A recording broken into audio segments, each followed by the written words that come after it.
right, so we're in the middle of Sefer Yoshua, the book of Joshua, and we are starting chapter 8. And I'm going to be sharing a bunch of images this time because I feel like we keep talking about places, and these places are places that exist in real life, and they have archaeological evidence attached to them and history, and I think it's important that we see what we're learning about. So I'm going to be doing that during this shiur. This, I guess we could call chapter 8 the constitution of the conquest, although I think when we put it up on YouTube, we're going to have to come up with something that's a little spicier and more enticing than that. But before we ask what this chapter is all about, we have to first understand what actually happens.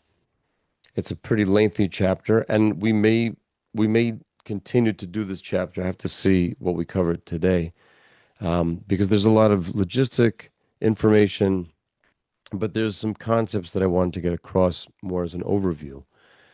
Apologize for the voice; it's a bit shot. I have a cup of tea with me just to keep things going.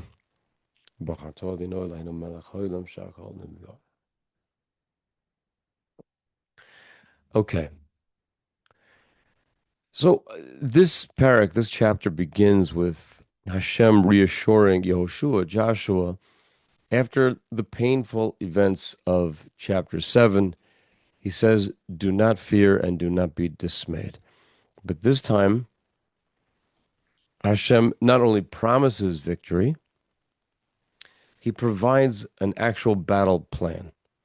Unlike the miraculous conquest of Jericho, where Israel simply marched around the city and Hashem brought the walls down, the capture of the city of Ai, this of course is the second battle because we saw what happened during the first battle.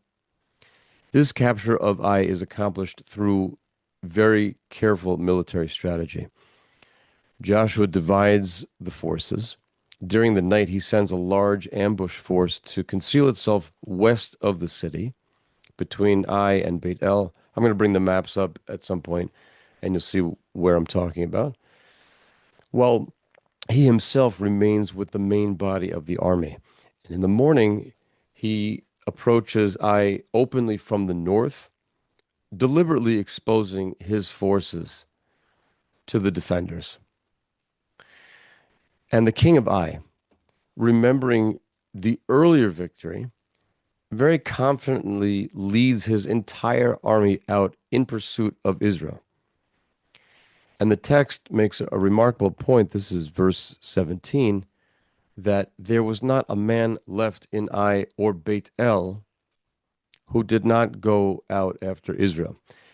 Meaning to say that even the men of a neighboring city, Beit El, which we have already encountered in the Torah, they joined the pursuit of Israel as well. So together, when Ai leaves and the men of Beit El join the fight, they're leaving both cities completely unprotected. So this raises an obvious question. First of all, why does the Torah suddenly mention Beit El? Because this whole saga is about the conquest of the city of Ai. And the inclusion of Beit El suggests that this conflict is no longer merely a local conflict. You're probably familiar with things in the Middle East turning into regional conflicts, right?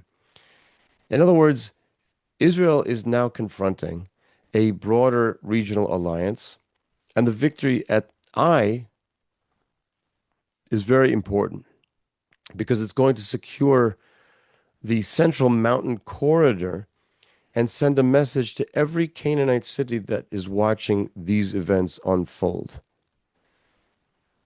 As the defenders are chasing the fleeing Israelites, Hashem commands Joshua to stretch out his spear towards the city. That's the signal. Then the ambush force rises from its hiding place, captures Ai, and sets the whole place on fire, completely burns it down. When the men of Ai look back, and this is a very cinematic description. The men of Ai now look back and see smoke rising from their city.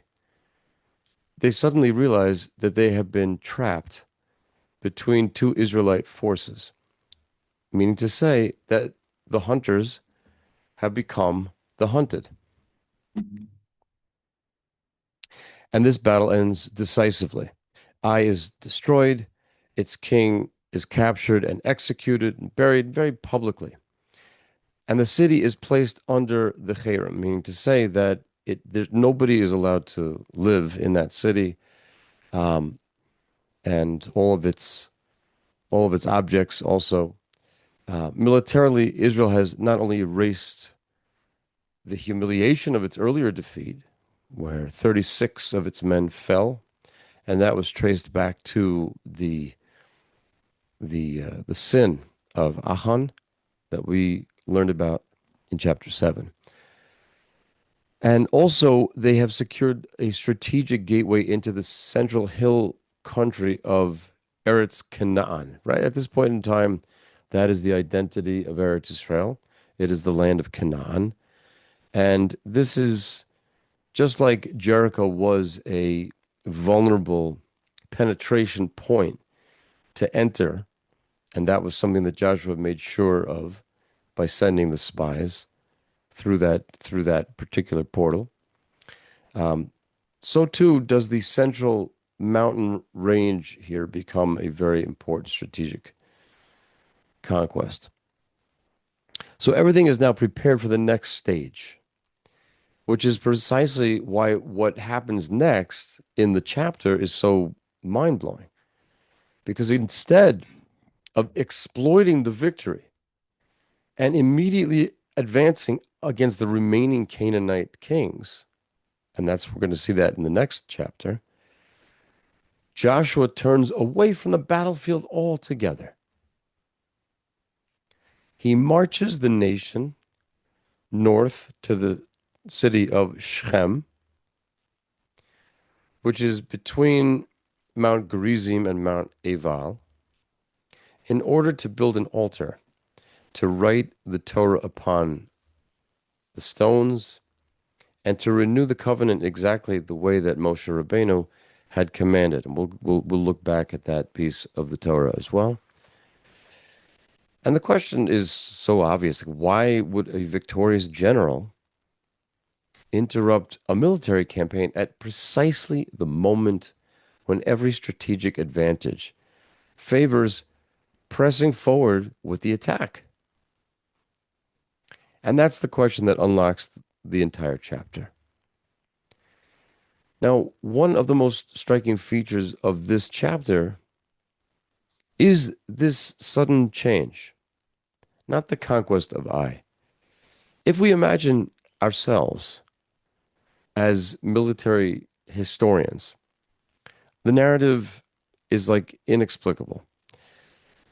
Israel has finally recovered from the catastrophe at Ai. Achan's sin has been removed. The army has regained momentum. The Canaanite kings are starting to feel the burn. They're beginning to recognize that a formidable enemy has entered the land. And remember, this battle, it's not one of these great Cecil B. DeMille movie, like the Ten Commandments type miracle battles, or at least from what it looks like from the outside. Meaning to say, it's a real military victory. So it's not just the fear of Hashem's power. It's now the fear of the Israelites as well. Every instinct of military strategy would dictate exploiting the momentum by immediately pressing deeper into enemy territory. So instead, Yoshua does something astonishing. He stops the war. Not for rest, not for logistics, not even to celebrate the victory that they just had. what does he do? He marches the nation approximately 30 kilometers north to Shechem in order to conduct a covenant ceremony between Mount Gerizim and Mount Ebal. So let me put the question a little bit differently. You're sitting in his war council, and then you see all the success, and then Joshua stands up and he issues an order that must have blown everybody's mind. We're marching north. Okay, north to another battlefield? No, we're going to Shechem to build an altar. Would you not have asked, General, can this not wait until after the war? So the fact that it can't wait is key to understanding the whole chapter. So instead of how was the battle of Ai fought or how was Ai conquered, we have to, the question that's going to be driving us this entire time is, why was the conquest interrupted?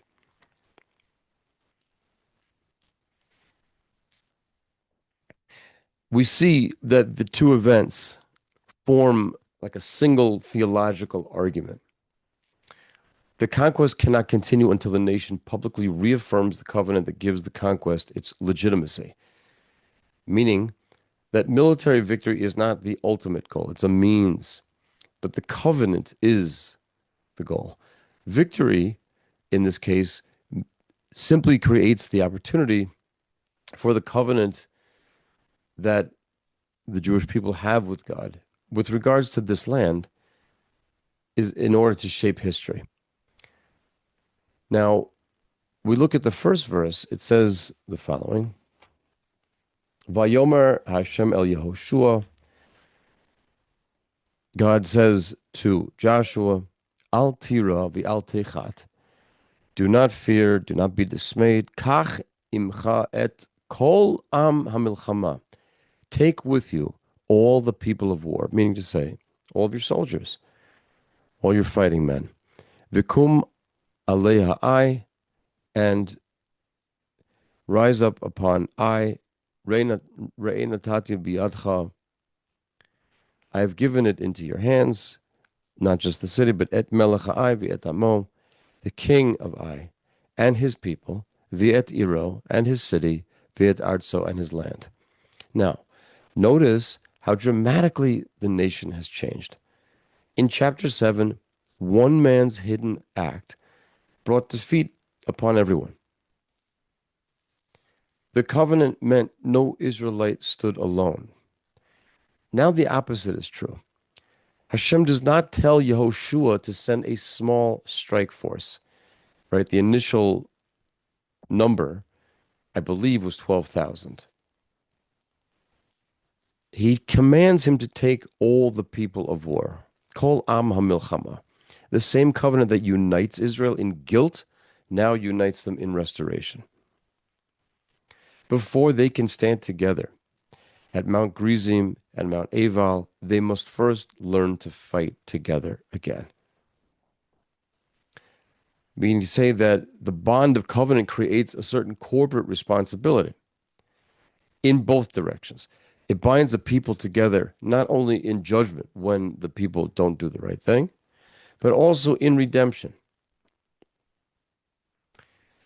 And this is much more than a tactical instruction. Right? Chapter 7, we see the corporate guilt. One individual, Achan, sinned, but God declares, Chata Yisrael, Israel has sinned. That was chapter 7, verse 11. And what happens there is that the nation suffers collectively, because when we are all parties to a covenant, it creates a shared moral identity. It's not anymore the kind of situation where you could say, oh, listen, what does it matter what I do in my private life? How does it affect you? Right? That's kind of a morality that you see in the world. It's like, enjoy yourself, just don't hurt anybody else. Unless they ask you. Right? So here in chapter 8, we see the opposite. If a nation bears responsibility together, it has to participate together in redemption. Victory is now communal because covenant is communal. So the military strategy reflects a deeper theological reality. And there's one small detail that deserves very careful attention. If we zoom ahead to verse 18, we see the following thing. The pasuk says, "Vayomer Hashem el Yoshua," God says to Joshua, "Nete bakidon asher biyadcha." Point the spear that's in your hand, el ha'ai, in the direction of I. Ki biyadcha etnena, because I'm going to give it into your hand. V'yet Yoshua bakidon asher biyado el ha'ir. So he then points the spear in the direction. What's going on over here? The spear itself is fascinating. Usually, if we're gonna position ourselves with our spear against a target, let's say, you'd expect him to throw it next, right? But he simply holds it extended towards I throughout the battle. Now, immediately, our minds should be drawn back to another battlefield. Does this sound familiar to you? When Amalek attacks Israel, Moshe Rabbeinu, raises his hands. And the Torah tells us that as long as his hands remained in a raised position, Israel prevailed. And Chazal famously ask, did the hands of Moshe win the war? You could just lift your hands like this and you're going to win the war? Of course not. What they did was they point Israel's hearts towards heaven, meaning to say that trust in him, believe in him, and that's going to be your victory. So the spear of Yehoshua functions in much the same way. It reminds the nation that its true strategy matters, courage matters, discipline matters, all the things that make a good army. But victory ultimately belongs to Hashem. So his raised spear in this context is not a weapon. It's another theological statement that military success always points beyond itself to a greater reality.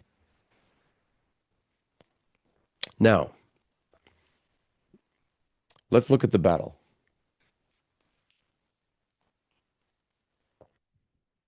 And I'm gonna bring up some pictures. So just give me a second here.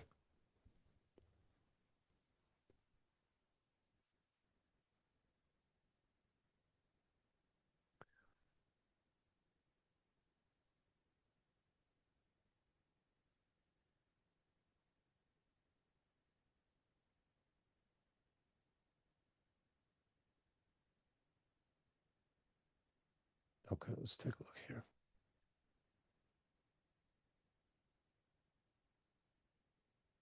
There's that one. And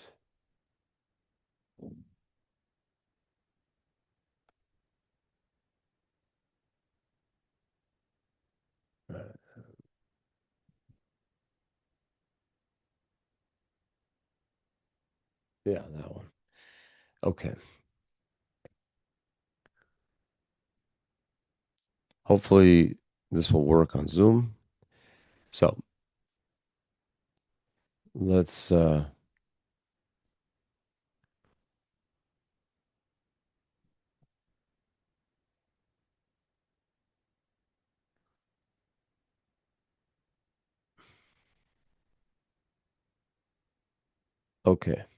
Oops.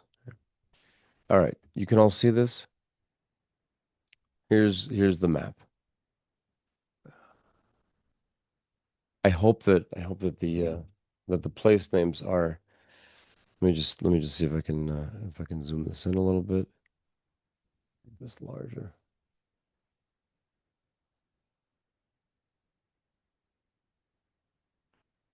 There.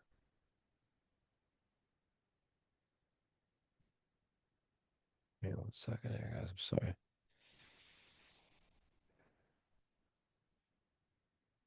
Okay, bigger. You see that? Okay. Let's move this around. All right.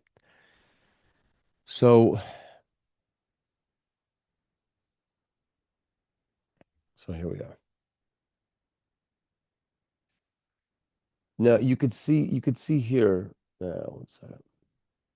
Sorry. They're this is not. Oh goodness. Let's try this again. Let's try this again.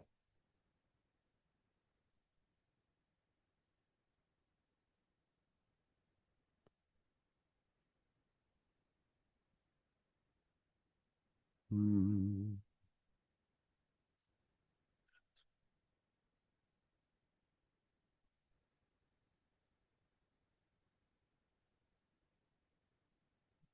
Yeah, I think this will be a better one.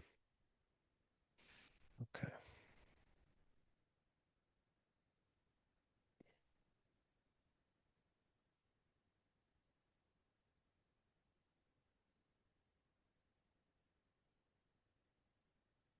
Here.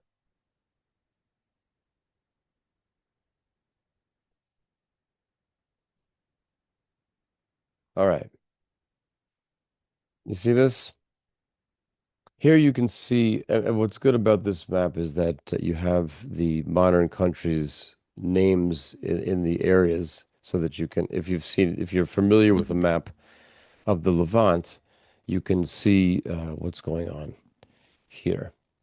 Um, so as we know, we started off this sefer with the Jewish people at with the Bnei Israel at the Arvos Moab here, where it says the plains of Moab. This is on the other side of the Jordan River, and then they move the entire 3 million group of people to Gilgal, and then they attack Jericho. Right, you see as we go a little bit south here, and then a fighting force is sent to Ai. The initial fighting force is, I wouldn't say defeated per se, but there was a casualty figure of 36 men. Nobody was supposed to have died in that battle. And so then we have the Battle of Ai, the second Battle of Ai. And in this case, what happens is Yoshua sends an ambush force to go behind Ai. This is the red arrow that is to the left on the west side of Ai. They are in a place where they cannot be seen. And he goes with the main strike force to the northeast corner, facing Ai. And in that case, he is there deliberately visible to the people of Ai. As you can see, um, just northwest of Ai is the town of Bethel. Now, whether this is the actual Bethel, we're going to get into the issue of the fact that archaeology, sometimes leaves us with questions as to whether or not this is the actual place, this is the exact site. We're not sure. But the point being is that you have two federated cities which could have joined forces in order to repel the oncoming onslaught of the Israelites. Um, but because of the ambush force, once they rose up, and the people of Ai had left the city, they had effectively cut the people of Beit El off from Ai. Okay, and then you can see if you let your eye travel up north of there, you can see the town of Shechem, which is known in Arabic as Nablus. Now, the reason why it is known as Nablus is because it is an Arabic pronunciation of the Roman Neapolis. The Romans renamed the town of Shechem Neapolis, which means new city, polis, right? Like metropolitan. But Arabic does not have a P sound in its alphabet, which is why the name Palestine is kind of ridiculous. And Palestinian is as well. When they speak English, they refer to themselves as the Palestinians. So you can see that Nablus is really just Neapolis, but translated. In any case, that's about 30 kilometers north of Ai. And you can see also, because this is a relief map, that this whole thing, when you look where I is, you look where Gibon is, and we're going to deal with Gibon in the next chapter, Beit El, all the way up to Shechem, is that central mountain range. If you go south of there, you could see Jerusalem just peeking out over there. That's where I am. If you can see me on the map, I'm waving to you. Okay. Um, these are real places. We're sitting right next to them over here. Okay. So that's the visual so far. So get that into your minds. I'm going to go back to our lecture here. Right. So we see Jericho. We saw the journey to Ai, where Beit El is, where Shechem is. Okay, that's the strategic situation. We saw the battle map, where the ambush was, where the retreating forces. We saw that the strike force that Yoshua was with was there to be visible and then to retreat in order to draw them out of their city, and where the valley is between one place and the other. Actually, I have a picture of that. I have a picture of that. Let me get that up. Okay. Um, is this it? Yeah. Yeah. We'll share this as well.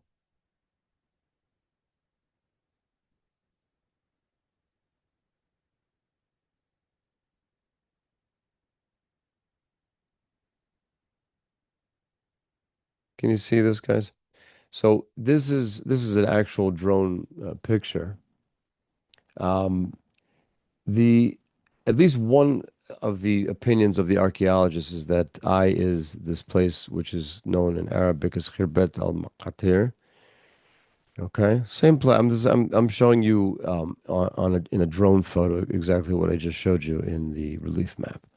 Okay, and here, I guess this thing is on a ridge, so the ambush force is below the ridge, where it can't be seen. Beit El is somewhere around the northwest of there, and here's this valley that's between where I is and where the strike force is. Right. So this is how that works. Okay. Okay. So that was, and we saw in Joshua 11. Kol ha'am ha'milchama asher ito alu v'yigshu v'yavo neged ha'ir. The strike force went with Yehoshua, and it placed itself against the city of Yichanu mitzafon la'ai, in the north, to the north of Ai. Ve'agai beno uvein ha'ai, and then you have the valley between Ai and the strike force. Okay, right, and then the ambush on the other side. Um, there's an elevation profile. I'll go back to that picture again. I hope this is. I hope I'm maintaining. I hope I'm maintaining your attention for all this. It's a bit similar to a college lecture, which is not my usual style. But here you can see. I think you can see. Um, no, you can't see. There we go. There we go. Okay, so you see that this is the mountain where I is, and that there's a very significant elevation to where the strike force was going to be. So you can see why it's visible, and that the ambush force is sort of down the hill this way. Okay.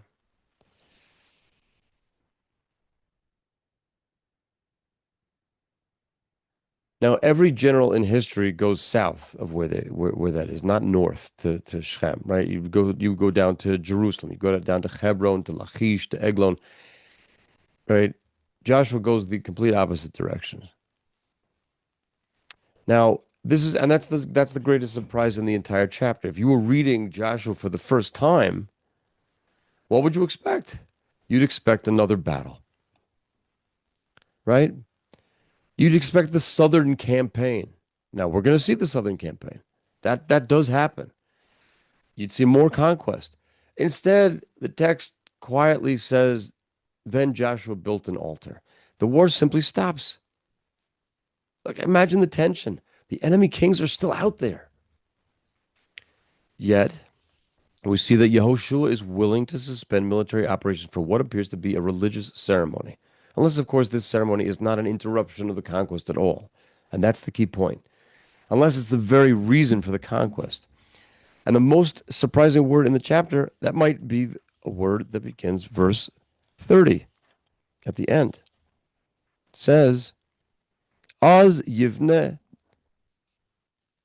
Yoshua mizbeach Lashem. So at that point, Joshua built an altar to Hashem Elokei Yisrael, the God of Israel, Bahar Ebal.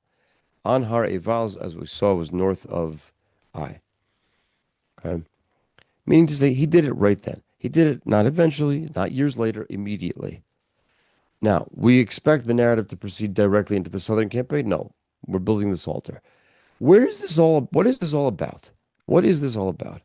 Well, if you look at Deuteronomy chapter 11, this is verses 26, 29. There is an instruction given by Moshe Rabbeinu. For those of you who are not familiar with that expression, Moshe is the Hebrew for Moses. What's really true is that Moses is the Egyptian and transliterated version of Moshe. And Rabbeinu means our rabbi, our Rebbe. Okay. Now, why do I say Moshe Rabbeinu when I'm speaking to an audience of my dear B'nai Noach? Because the reason why we have the Sheva Mitzvot B'nai Noach at all is because Moshe reintroduced them into the world. And therefore, I think that you are all entitled to refer to him as Moshe Rabbeinu, our Rebbe. Now, if we look in chapter 11 of Deuteronomy, verses 26 through 29, we see the following thing.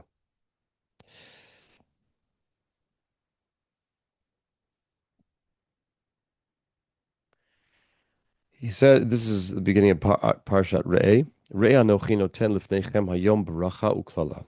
Behold, I place before you this day blessing and a curse. These are all verses you're familiar with. Et habracha asher tishmu el mitzvot Hashem Elokeichem. The blessing comes from listening to the mitzvot, the commandments of the Lord your God, asher anochi mitzaveh etchem hayom, which I command you this day. Vihaklala, and the curse, imlo tishmeu el mitzvot Hashem Elokeichem. The curse comes from if you do not listen to the commandments of the Lord your God, visartem min haderech, and you stray from the path, asher anochi mitzaveh etchem hayom, which I command you this day, lalechet acharei elokim achirim.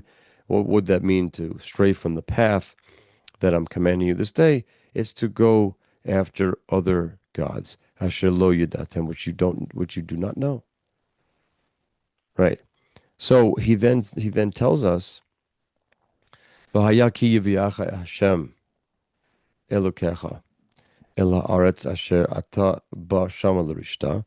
So therefore it will be, when the Lord your God brings you to the land which you are going to inherit, v'natata et habracha al har Gerizim, you shall place the blessing on har Gerizim, the et haklala, and the curse al har Ebal. Okay, and then he explains, Halohim be'evar Yarden. These are places beyond the Jordan River. Acharei derech mavo hashemesh. Right now, this is a prophet speaking, because Moshe Rabbeinu never physically went into the land of Israel, but he's telling you what's there. In any case, we see also in chapter 27 of Deuteronomy that the command becomes more detailed. That Joshua is to build an altar of unhewn stones, and the stones are to be covered with plaster. And the Torah is to be, specifically Mishnah Torah, the Deuteronomy, is supposed to be written upon them. Sacrifices are to be offered. The tribes are to divide between the two mountains, and the blessings and curses are to be proclaimed publicly by the Levites who are at the foothills, at the foot of the mountains. And so what we see here is that Yehoshua is not introducing a new ceremony. He's fulfilling one of Moshe Rabbeinu's final commands. So the conquest pauses because the constitution of the nation must be publicly ratified before the nation continues possessing the land. We can ask the question, I mentioned before, where does this all take place? Where do they go north to? They go north to a place called Shechem. And this is no accident. Shechem is a very important location in the Torah, a very important location to the people of Israel. When Abraham first entered the land of Canaan, he came to Shechem. Vayavor Avram be'eretz ad makom Shechem. This is in Genesis chapter 12, verse 6. There, Hashem appeared to him, and Abraham built his first altar in the land. Years later, we see Jacob returning from exile in Padan Aram with Lavan. It's getting late here in Israel. And he purchased land at Shechem, and he erected another altar. That's Genesis chapter 33, verses 18 through 20. And then following the incident involving his daughter, Dinah, Jacob then commands his family to get rid of any idols that they may be possessing and buries them beneath the trees near Shechem before going up to Bethel. That's in Genesis chapter 35, verse 4.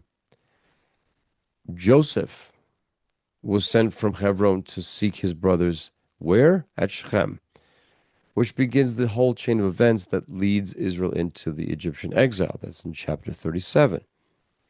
At the end of the life of Joshua, it is again at Shechem.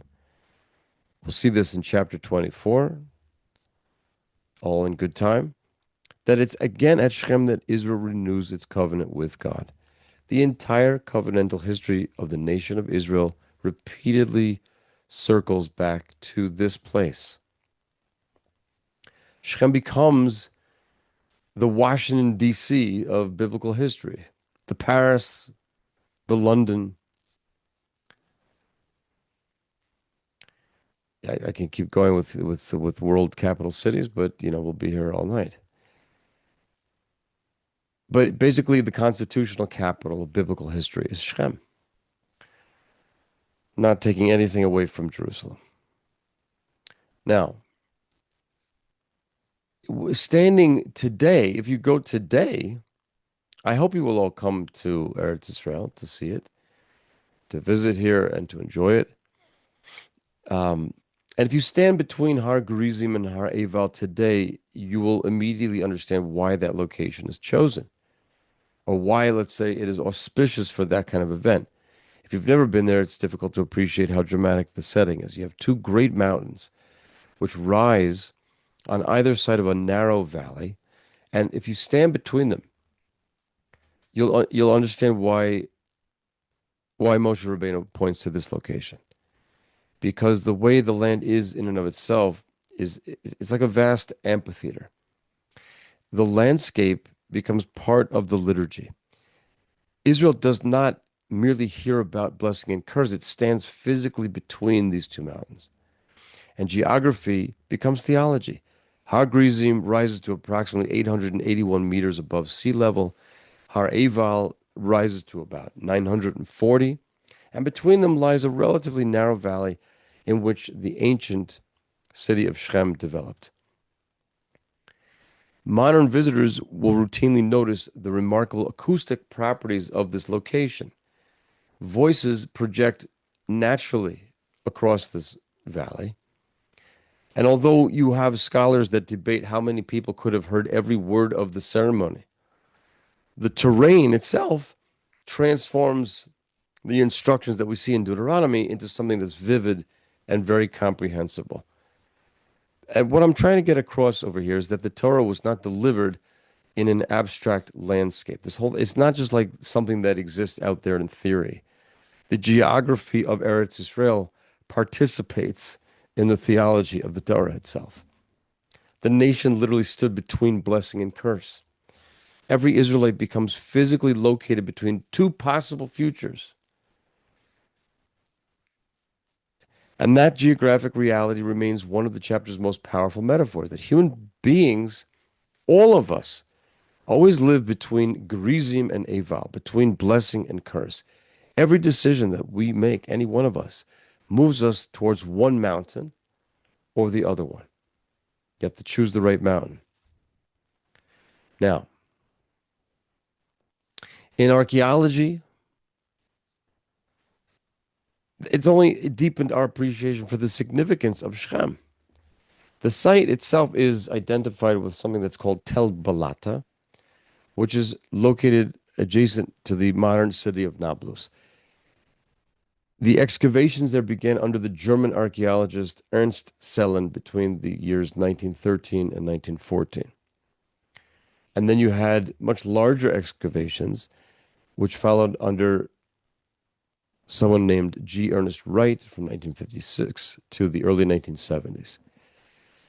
And the discoveries revealed one of the oldest major urban centers in Canaan. Archaeologists uncovered massive Middle Bronze Age fortifications, which is like the era just preceding the time period that we're looking at in this chapter. Monumental city gates, a large temple fortress, which is often identified with the house of El Brit, which is in the 9th chapter of Judges. And long before Joshua arrives there, it's a place that already occupies a position of enormous political and commercial and religious importance. In other words, the Torah is not selecting an obscure mountain valley. Joshua is bringing Israel to one of the most significant crossroads in the land. Now let me take you almost 3,000 years forward in time from our chapter. In 1980, an Israeli archaeologist by the name of Professor Adam Zertal of the University of Haifa is conducting what is intended to be a routine survey of the hill country of the area, which is called Menashe, right? Because it belongs biblically to the tribe of Menashe. So during the Manasseh Hill County survey on the northeastern slope of Har Eval, he notices what appears at first to be little more than an unusual mound of stones. It hardly seems the sort of discovery that would ignite one of the most significant archaeological debates surrounding the book of Joshua. But archaeology often begins with curiosity. And between 1982 and 1989, Zertal and his team carefully excavate the site. Slowly, an amazing picture begins to emerge. What had appeared to be a simple pile of stones proves to be a substantial stone installation measuring approximately 9 by 7 meters. Now, think about the things that we've heard before in this chapter.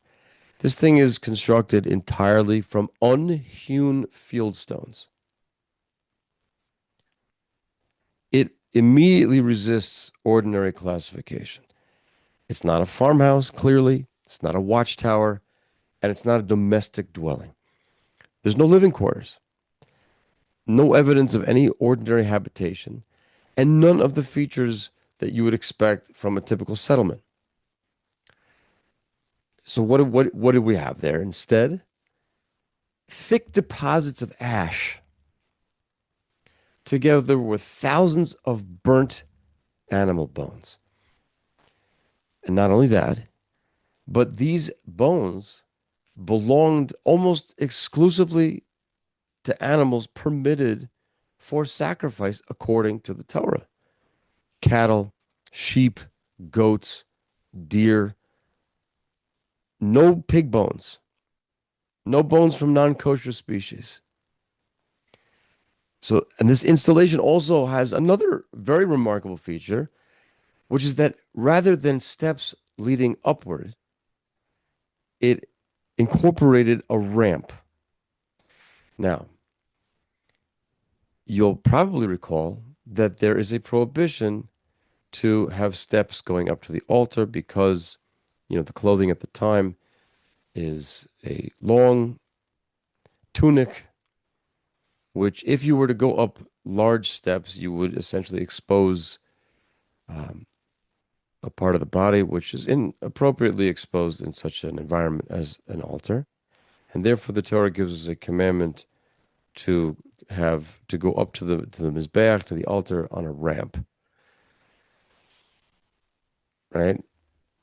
That's a verse in Exodus chapter 20, verse 26. V'lo ta'aleh b'ma'alot al mizbechi. You shall not ascend my altar by steps.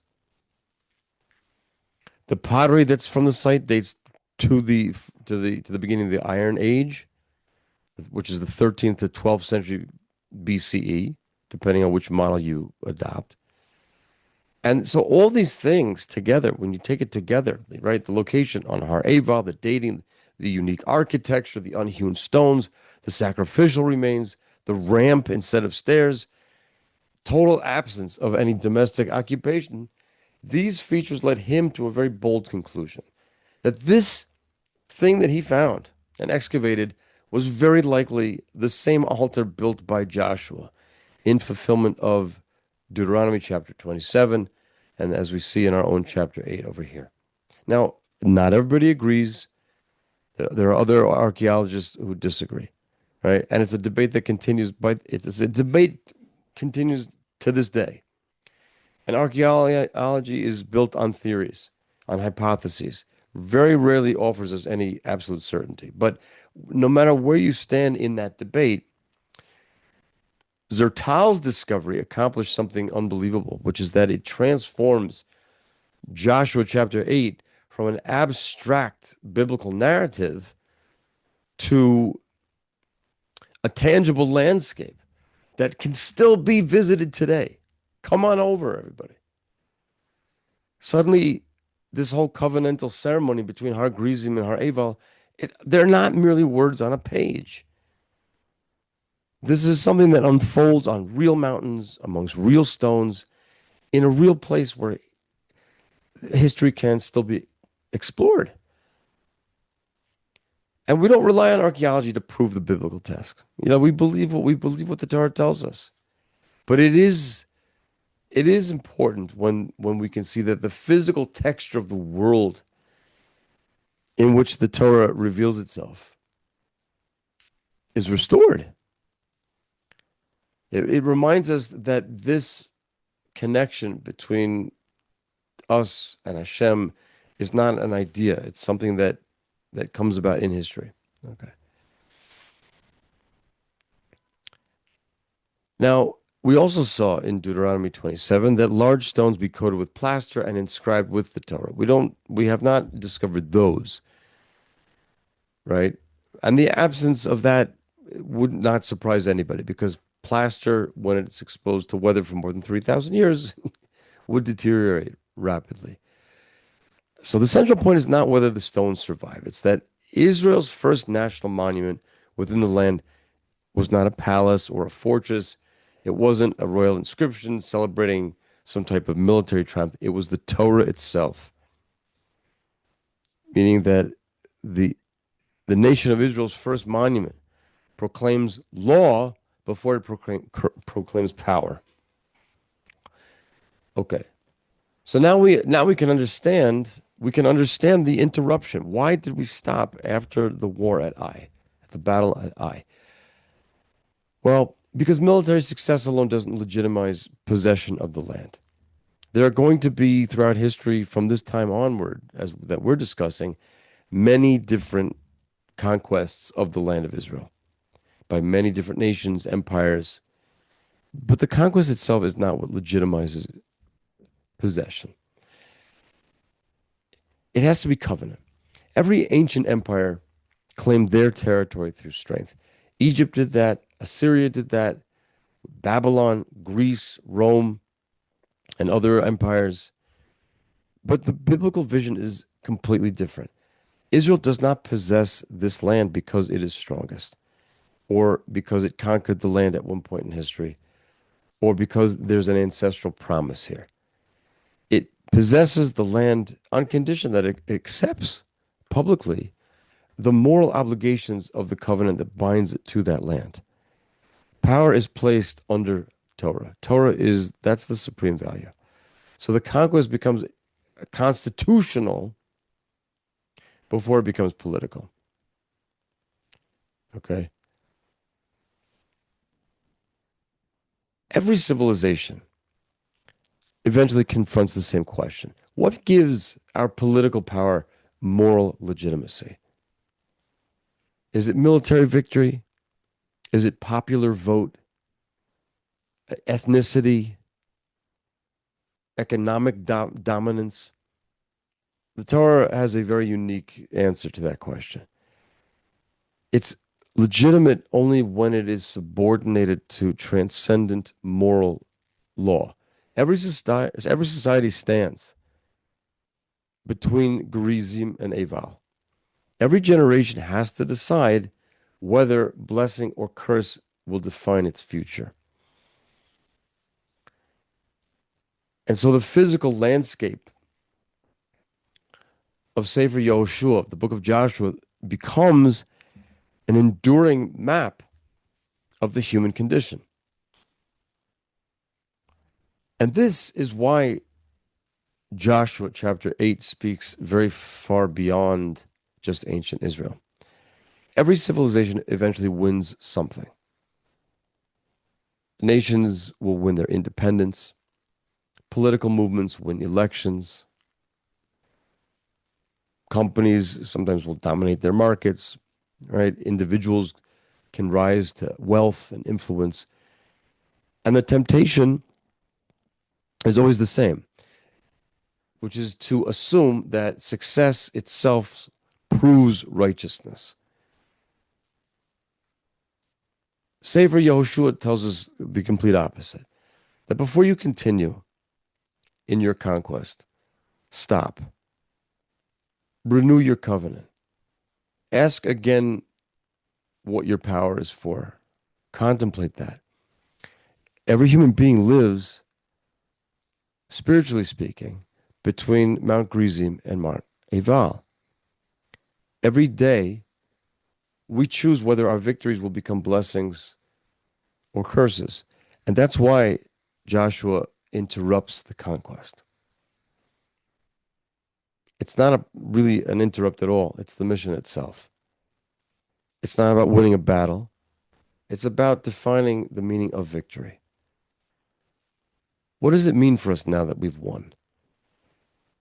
What we saw at Jericho demonstrated that Hashem can grant military success.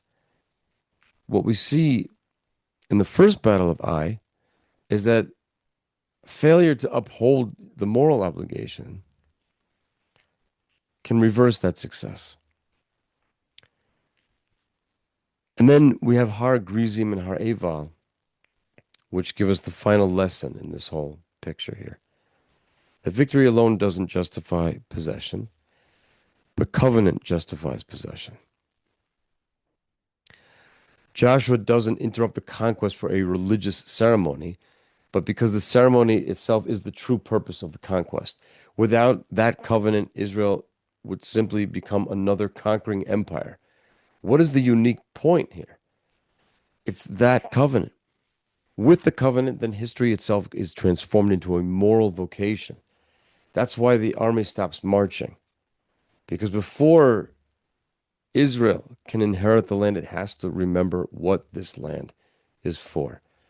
And that is true in the life of every single one of us, that the land that we occupy, which is really the space that Hashem has invited us to fill in this world, out with our lives, is for the very same thing, which is to serve Him.